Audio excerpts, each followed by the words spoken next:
如果深夜里你被人拦住，对方突然问你她美不美，你该怎么回答？想好了再说，因为眼前的女人就是没有想明白，所以才惨遭对方用剪子的一通乱扎。原本准备撒尿的警察也被吓出来了。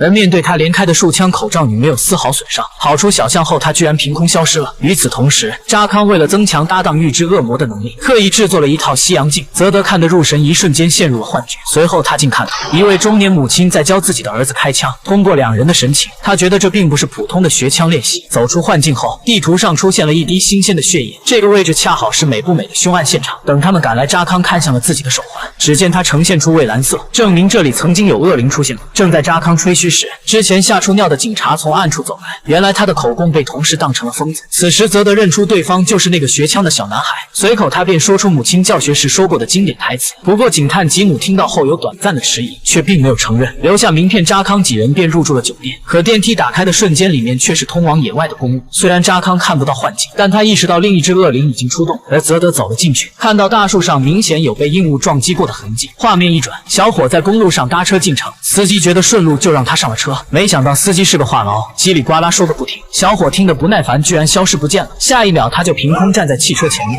司机躲闪不及，正好撞到那棵大树上。这应该就是泽德预测到的结果吧。Help me. You said you would get me to the city.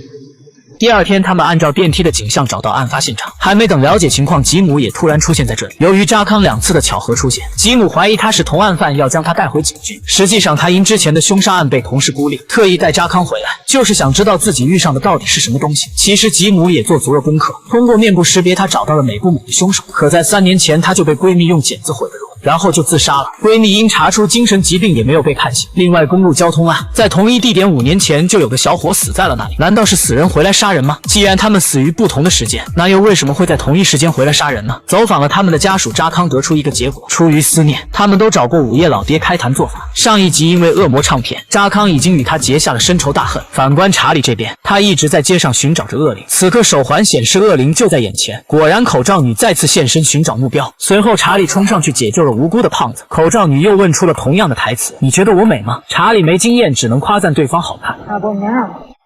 Now?